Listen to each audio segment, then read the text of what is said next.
Welcome to Shadowproof. Evidence first, noise last. Turbulent.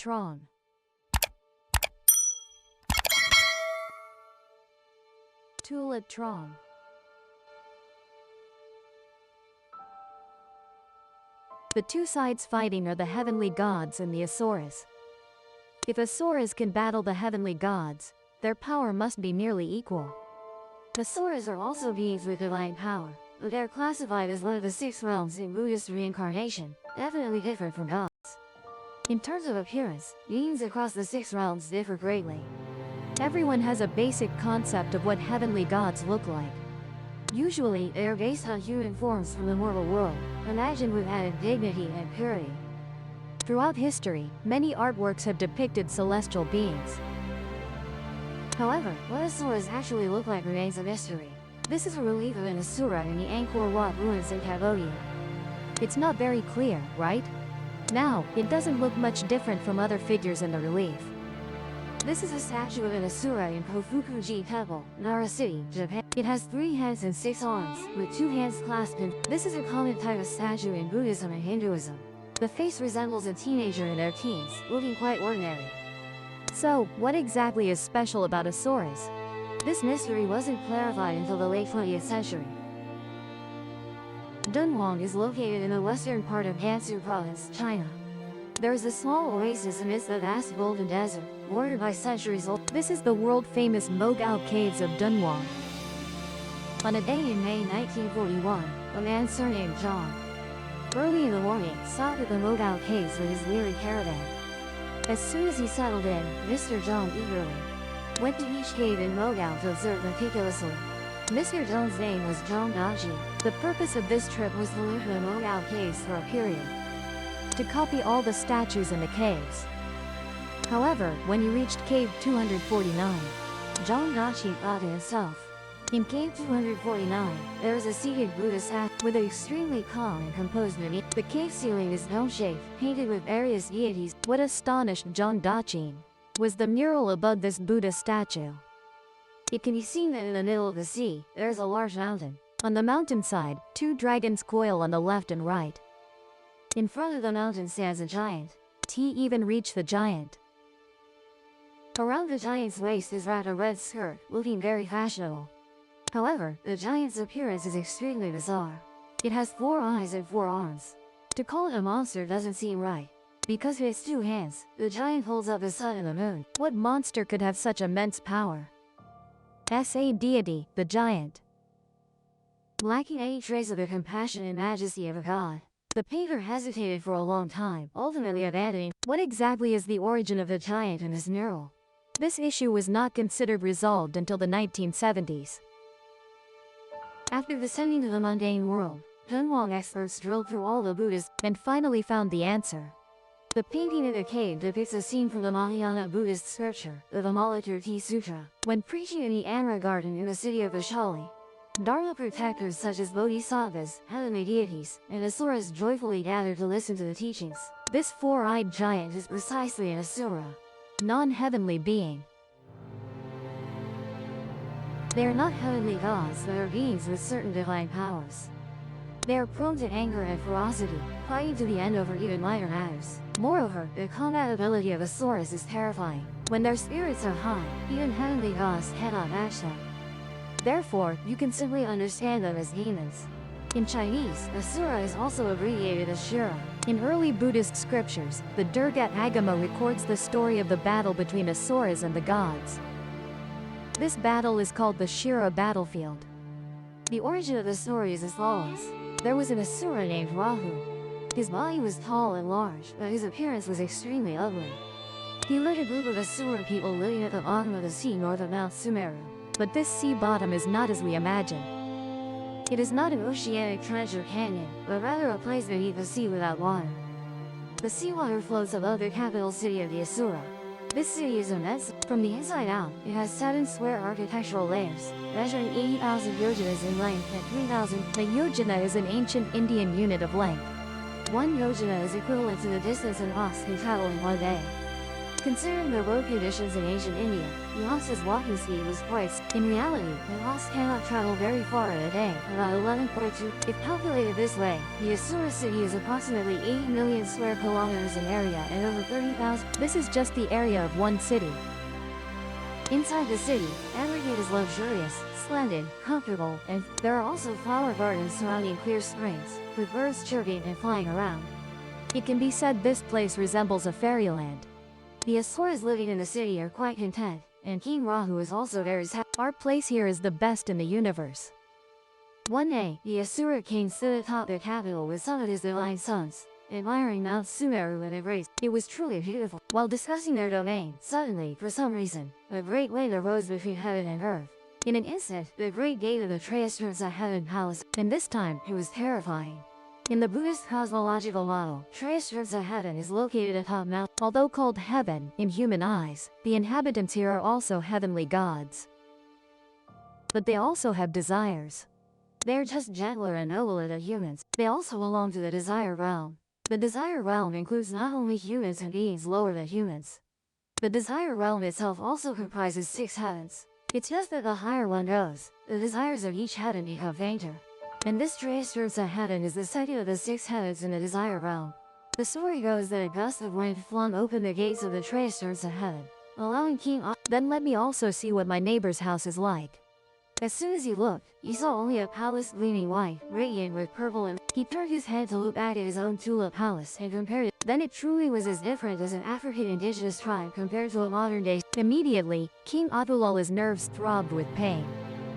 As mentioned before, this Atula tribe, though possessing some goodwill, had a fiery temper, prone to violence, and were especially envious. King Rahu at that time initially felt bitter, unable to accept reality.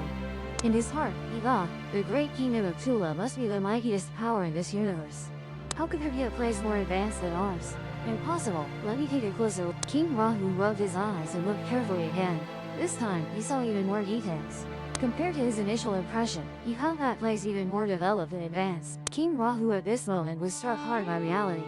His second reaction was no longer denial, but standing there stunned, heartbroken. So it turns out they really are stronger than us. His third reaction was, after a moment of shock, he sobered up, jumped up, and flew into a rage. I, King Rahu, possess boundless power. Is my capital not even comparable to the toilets of the Trayastursa heaven? If this can be seen, then what else cannot be seen? Our country must be the strongest, it must rise up. I must destroy the Trayastursa heaven, snatch the sun and moon down to use his war. And so this King Atula allied with another King Atula and King Atula Timushatdala. Regarding this King Atula Timushatdala, we will discuss him later. He is a character who plays a rather important role in today's story. These 3 heathen kings united, forming a central alliance of nations to attack the Trayastursa heaven. The vanguard of that army was the dragon tribe of the Atula race. In the first wave of attack, they exerted all their strength to achieve, only to see the Tula dragons tightly coiling their bodies around Mount Sumeru, then working their tails forcefully down. The result was towering waves that crashed against the mountain. The lord of the Trayastursa heaven is Sakra Devanan Indra, also abbreviated as Indra or Sakra. Seeing the situation like this, he immediately understood. Tula tribe, are you trying to cause chaos? Do you want to challenge the order of the heavenly realm? Indra immediately notified the gods, the deities of the activating the collective defense mechanism. The deities dispatched heavenly troops and generals to assemble at the Trayastursa heaven, while also summoning the dragon kings of the seas to deal with the Atula dragon army. On this side, Atula Rahu, upon seeing this, became even more frenzied. Everything that obstructs the great revival of the Atula nation is futile. I must capture Indra alive. On this side, Indra also gave orders. Our heavenly realm must unite. We must completely defeat the evil leader, King. Moreover, we must capture this destroyer, King Tula. Neither side would yield, thus a fierce battle ensued. Gongs and drums resounded. The heavenly and demon armies gathered on both sides. The Tula Grand Army blew their horns and attacked first. This attack tactic is called as UNC, with high determination, unafraid of sacrifice, overcoming all difficulties. The Tula army, densely packed with people, disregarding life and death, charged forward like moths. King Tula Rahu also took to the battle. Comrades, charge for me. He charged ahead of the ranks. Only the highest flames spewing from atop his tall figure could, even more dazzling than the fireworks of the year-end festival. Seeing this, the Tula army clapped and cheered. and he personally commands, personally arranges the troops, and the momentum of the Tula army surged fiercely, roaring as the heavenly soldiers saw this and were struck dumb. They had never encountered an army so reckless with their lives, but they could only muster their spirits and fight on. Though it said they fear no sacrifice, the peculiarity of heavenly warfare was those who were defeated actually do not die. But when weapons pierce through the body, there is still a sensation of pain. King Asura's blood-oozing tactics on this side were quite effective. The Tula soldiers fought with increasing ferocity, and the heavenly soldiers in general seemed hard-pressed. Seen before them, the Asura army was about to charge, and the heavenly blade of Beth. At this moment, finally, Indra brought out his long-standing, overwhelming with superior technique. Only he was seen taking out his demon-subduing diamond pestle, reciting a mantra, and in an instant, the diamond pestle flew into the air, striking King Asura Realm directly, causing him to fall to the. It also severed many of his arms. The situation reversed in an instant, and Asura suffered. King Rahu had no choice but to retreat to his undersea capital, recuperating in despair. Bai, Ding Lu Dao.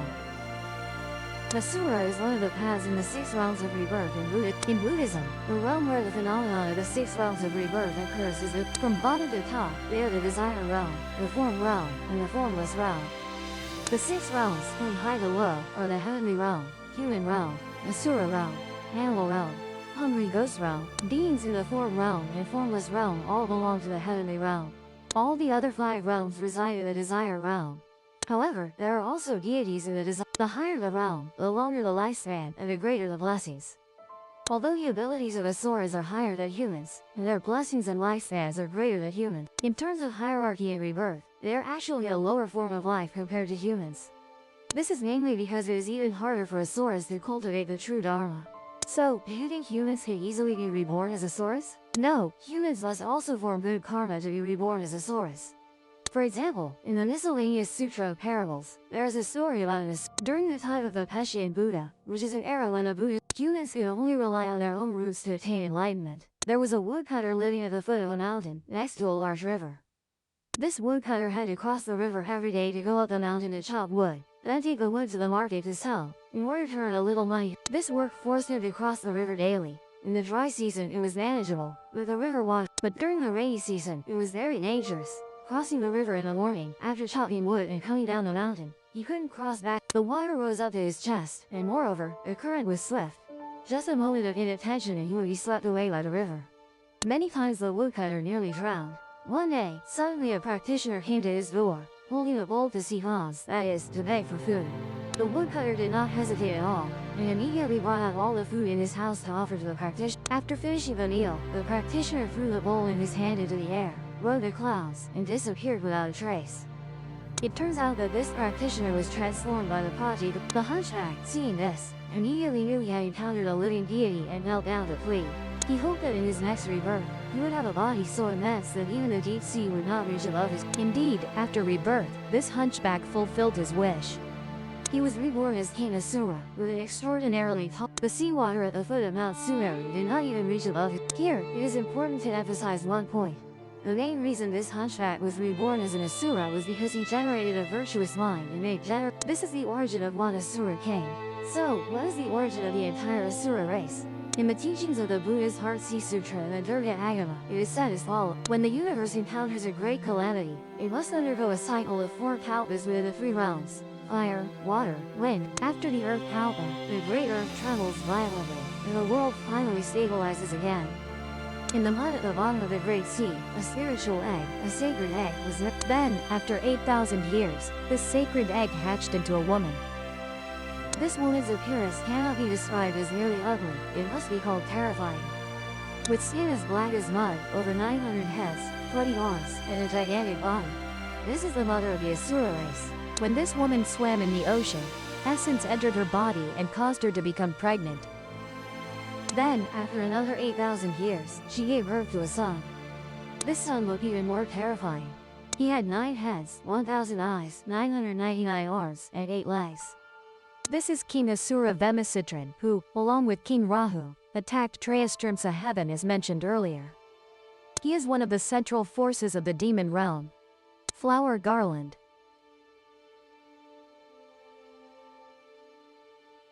S body was 4 times larger than his mother.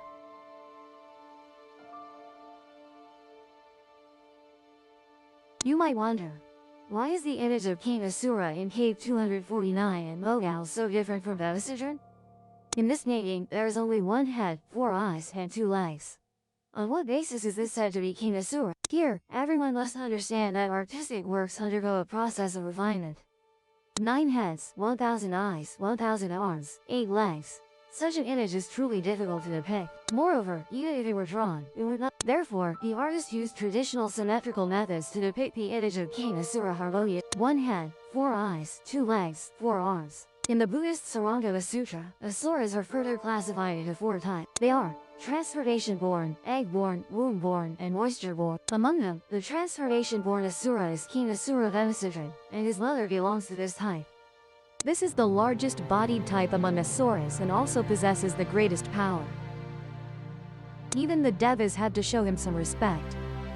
The daughter of King Devas, named Sachi, grew up to have beauty that could topple cities and states. Typically, male asuras are very ugly, but female asuras possess unparalleled beauty.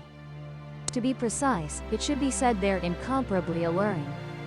Their beauty is not the dignified kind like that of heavenly maidens, but a captivating beauty that leads people. Once, by chance, Sakra Devanam Indra encountered Princess Sachi. Suddenly, his legs could not move, and his eyes were glued to her. And then Sakra immediately went to propose to King Devas, wanting to marry his daughter as his queen, promising generously. To marry the beauty, this time he also risked everything. Even the crown on his head was ready to be sacrificed. Sakra threw his crown into the sea and then immediately went to the iron jewel palace city of the Asura king. This made the Asura king extremely happy. Where did he find such a good son-in-law? The king hastily agreed at once. Sakra was overjoyed at having married her. That day, when the gatekeeper saw this Asura princess, his eyes were also fixed on her. No one had ever seen such a beauty. Sakra, delighted, gave his new queen a name that pleased him. It means to please the eye, to satisfy. From then on, the couple lived sweet days together. However, those peaceful, happy days did not last long. One day, the queen consort accidentally caught Indra playing with other celestial maidens in a flower bed. The long-held resentment in the queen's heart suddenly erupted. A raging anger flared up, uncontrollable. She shouted loudly, scolding her husband as a scoundrel, then angrily returned. She cried and told her father, demanding he stand up for her and punish that scoundrel. Seeing his beloved daughter suffer such grievance, how could he bear? King Asura immediately mobilized troops surrounding them. The first battle brought nothing new. It was still about exerting brute strength. King Asura used his divine power to expand heaven and earth, making his body as huge as Mount. He extended 999 giant arms, embracing Mount Sumeru. It was truly a violent tremor, followed by huge waves flooding the sky. Combined with the fierce momentum of the Asura soldiers behind, causing the gods to flee in chaos. Indra was also extremely terrified, even though King Asura had no new tactics. He still relied on strength to overpower. But indeed, his strength was not a little greater than Indra's. Moreover, the incident happened suddenly, with no time to summon the heavenly gods. Indra was also frantic, just as King Asura was about to attack. The celestial deity told Indra that the heavenly lord need not panic. As the Buddha had previously taught in the Prajna Paraniya, if the heavenly lord calmed his mind and recited this mantra, he would surely subdue the demon soldiers of King Asura. Hearing this, Indra slapped his thigh in praise. That's right, how could I panic and forget this matter? Indra went straight to the Dharma hall, lit incense, paid respects, and as soon as he recited the mantra, a wheel of knives suddenly appeared in the sky, meaning a wheel-shaped weapon with edges as sharp as blades. This is the form of the most powerful weapon in Buddhist and Hindu mythology. Thousands of wheel knives descended from the sky, striking King Asura. Ears, nose, hundreds of arms were all severed, the rest falling into the sea. In an instant, fresh blood dyed the great sea red. King Asura was utterly terrified, with no other way out. He could only shrink his body, so small that he could hide inside the pores of a lotus. And this great battle ended once again with a miserable defeat of the Asuras. What we mentioned above are all stories of Asura transformation, told in Buddhist scriptures. Transformation birth means being born through divine transformation, without the process of pregnancy and childbirth. Among Asuras, they belong to the upper tier, on the same level as the gods of the Asura Realm, being Asuras with relatively high strength and blessings. Other types of Asuras are egg-born, womb-born, and moisture-born, but they are not described much in Buddhist scriptures. It only says that egg-born Asuras belong to the ghost realm, like Yakshas. Moon-born asuras belong to the human realm, meaning people with extremely violent tempers.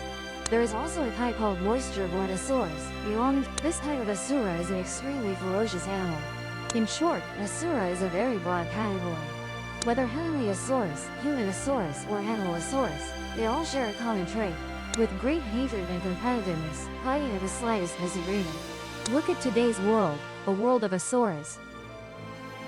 Everywhere people talk about struggle for this, fight for that.